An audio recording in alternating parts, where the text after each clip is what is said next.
Hello guys, एक बार फिर से आपका स्वागत है हमारे यूट्यूब चैनल में जिसका नाम है टेकपर्ट।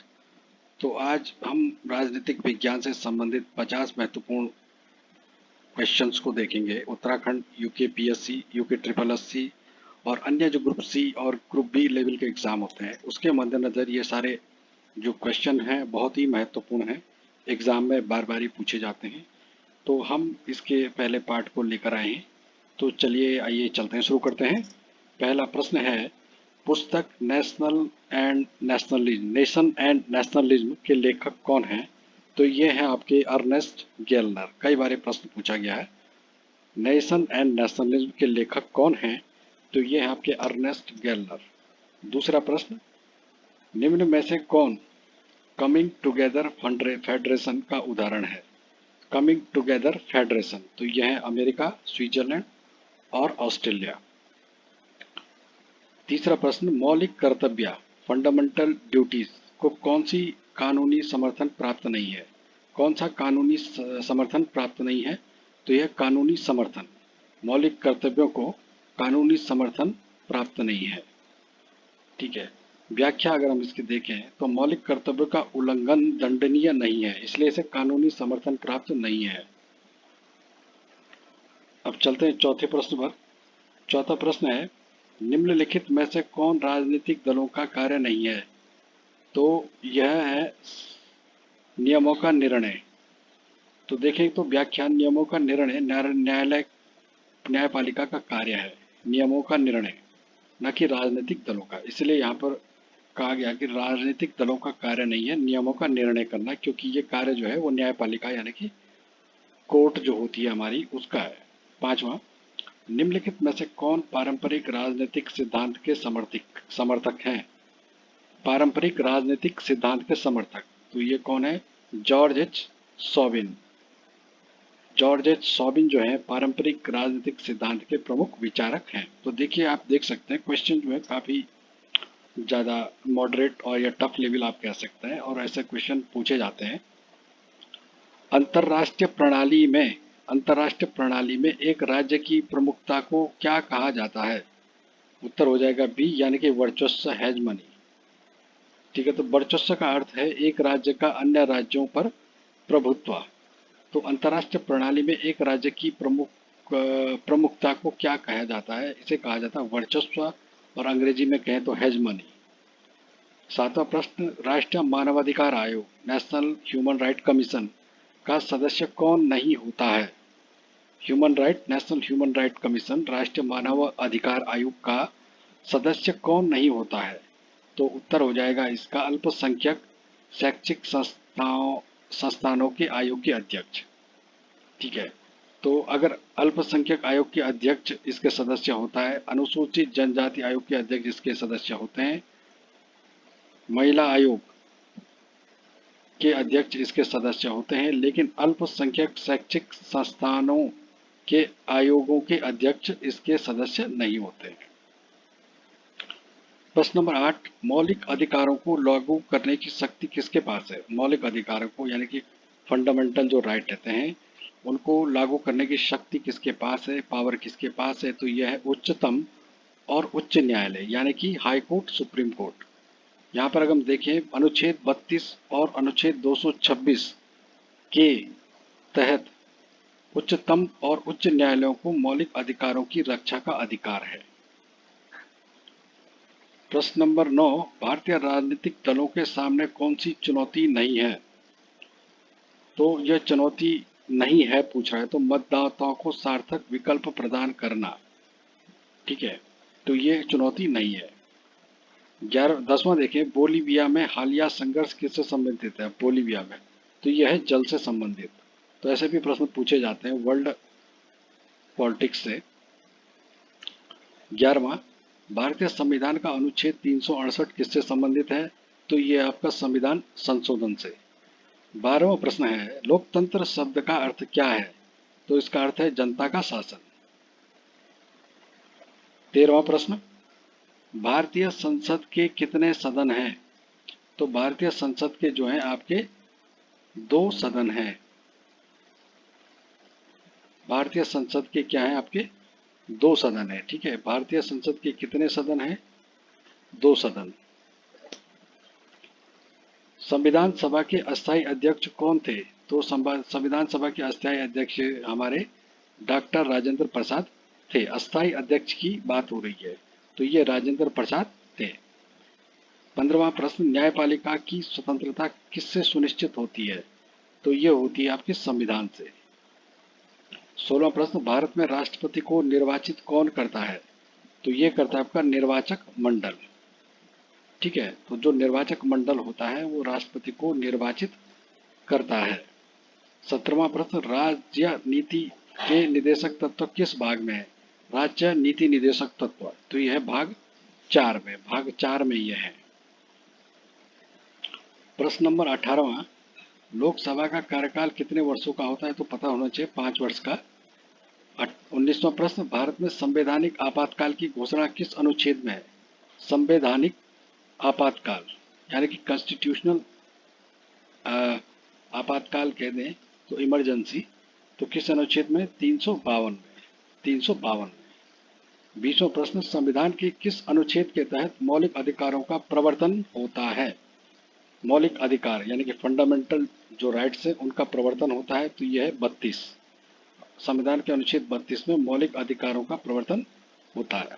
21वां, भारतीय संविधान को कब अंगीकार किया गया? कई बार ये पूछा जा चुका है, तो ये है 26 नवंबर 1949। 26 नवंबर 1949। ठीक है, तो भारतीय संविधान को अंगीकार किया गया। 22वां देखते हैं, संविधान का अभिभावक किसे कहा जाता है? तो कहा जाता है सर्वोच्च न्यायालय को, सुप्रीम कोर्ट को। 23वां प्रश्न, ग्राम पंचायत की अध्यक्षता कौन करता है? ये करता है आपका सरपंच। ग्राम पंचायत की अध्यक्षता करता है सरपंच। 24वां प्रश्न, भारतीय राज्य का धर्मनिरपेक्ष स्वरूप किस अनुच्छेद से प्रमाणित होता है? धर्मनिरपेक्ष स्वरूप, तो ये होता है अनुच्छेद 25 से 28, आर्टिकल 25 टू 28, धर्मनिरपेक्ष स्वरूप। प्रश्न नंबर 25वां देखें, राष्ट्रपति को कौन हटाता है? तो ये संसद। ये पावर किसके पास है? संसद को, राष्ट्रपति को हटाने का। 26वां, पंचायत राज प्रणाली का सुझाव किस समिति ने दिया था? तो पंचायत राज प्रणाली का सुझाव जो है अशोक मेहता समिति ने दिया था। 27वां प्रश्न, भारत में नागरिकता किस अनुच्छेद के अंतर्गत दी जाती है?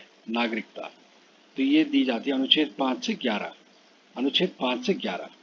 तो ये काफी महत्वपूर्ण प्रश्न है। अगर आप इनको रिपीट करेंगे तो निश्चित तौर पे आपके जो क्वेश्चन है वो तैयार हो जाएंगे और एग्जाम में आप ज़्यादा बेहतर प्रदर्शन कर पाओगे। और सारे के सारे प्रश्न जो हैं रिपीटेड हैं, कई बार पूछे जा चुके हैं और इन्हीं में से क्वेश्चन पूछे जाते हैं। अनुच्छेद 5 से 11। 28वां देखें, भारतीय संविधान का सबसे लंबा भाग कौन सा है? तो यह है केंद्र और राज्य के बीच प्रशासनिक जो संबंध है, administrative relation between centre and state. ठीक है, केंद्र और राज्य के बीच जो प्रशासनिक संबंध है वो सबसे लंबा भाग है भारतीय संविधान का। 29वां प्रश्न, किस अनुच्छेद में राष्ट्रपति शासन का प्रावधान है? तो यह 356 में। 30वां प्रश्न, राज्यसभा के सदस्य का कार्यकाल होता है 6 वर्ष, ये आपको पता होना चाहिए। कुछ लोग ये 5 वर्ष करके आ जाते हैं, जो गलत है। 5 वर्ष जो है वो लोकसभा का कार्यकाल है, 6 वर्ष जो है वो राज्यसभा का कार्यकाल है। अब देखते हैं 31वां प्रश्न, भारत के पहले उपराष्ट्रपति कौन थे? तो ये थे डॉक्टर सर्वपल्ली राधाकृष्णन। 32वां प्रश्न, चुनाव आयोग क्या है? एक संवैधानिक संस्था है, ये कई बार पूछा गया है ये भी। तो जो चुनाव आयोग है ये एक संवैधानिक संस्था है क्योंकि संविधान में इसके लिए प्रावधान किया गया है। 33वां है, नीति निदेशक तत्व एक गैर न्यायिक है, यानी कि इसे न्याय से हम लागू नहीं कर सकते हैं। नीति निदेशक तत्व गैर न्यायिक है।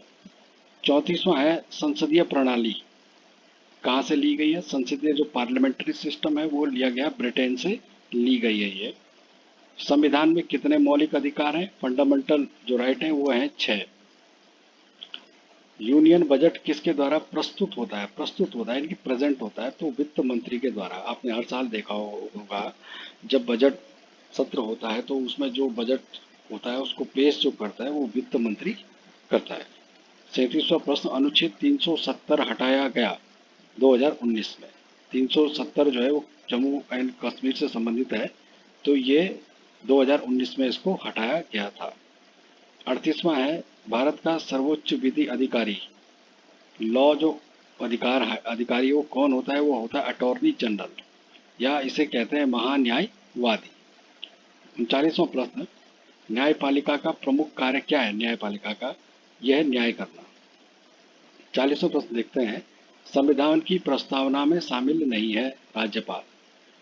राज्यपाल इसमें शामिल नहीं है। आपको सीधे सीधे ये चीजें याद रखनी है, क्योंकि आपके सामने बहु विकल्प होंगे, और अगर आपको सही आंसर इसका पता है कि कौन संविधान की प्रस्तावना में शामिल नहीं है, आपको पता है राज्यपाल नहीं है, तो आप इस क्वेश्चन को गलत नहीं कर सकते हैं।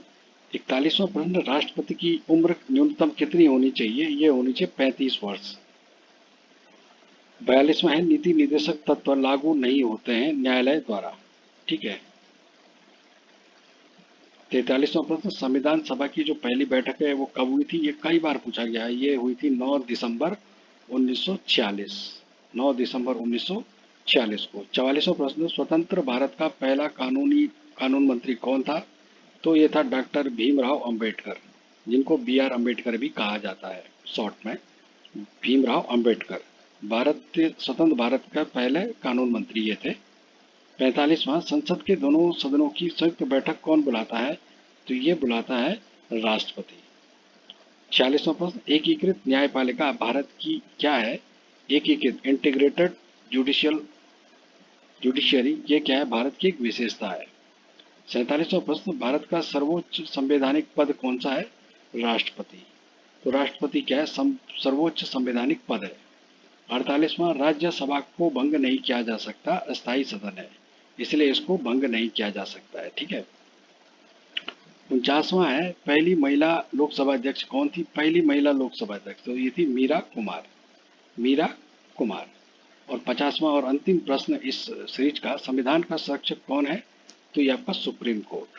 तो ये थे 50 क्वेश्चन जो हमने अभी देखे, और सबके सब क्वेश्चन ये काफ़ी ज़्यादा महत्वपूर्ण थे। उम्मीद करता हूँ ये वीडियो आपको पसंद आया होगा, और ज़्यादा वीडियो के लिए आप हमारे चैनल टेकबर्ड को सब्सक्राइब कर सकते हैं। आगे आपसे फिर से नए वीडियोस के साथ मुलाकात होगी, तब तक आप सभी का बहुत बहुत धन्यवाद। एक बात और मैं कहना चाहता हूँ कि अगर कोई क्वेश्चन गलत हो जाता है तो आप कमेंट बॉक्स में उसको लिख सकते हो, और उसका सही आंसर आप दे सकते हो, क्योंकि कई बार क्या होता है कि टाइप करते वक्त या क्वेश्चन बनाते समय कुछ ऑप्शन चेंज भी हो जाते हैं। तो ऐसा वैसे बहुत कम होता है ऐसे चांस होना, लेकिन अगर कुछ क्वेश्चन आपको लगता है गलत हैं तो आप निश्चित तौर पे उसको कमेंट बॉक्स में लिखिए, और उसको आप सही उसमें कर सकते हैं जहां आपको डाउट लगता है। तो आगे आपसे फिर मुलाकात होगी, तब तक आप सभी का बहुत बहुत धन्यवाद।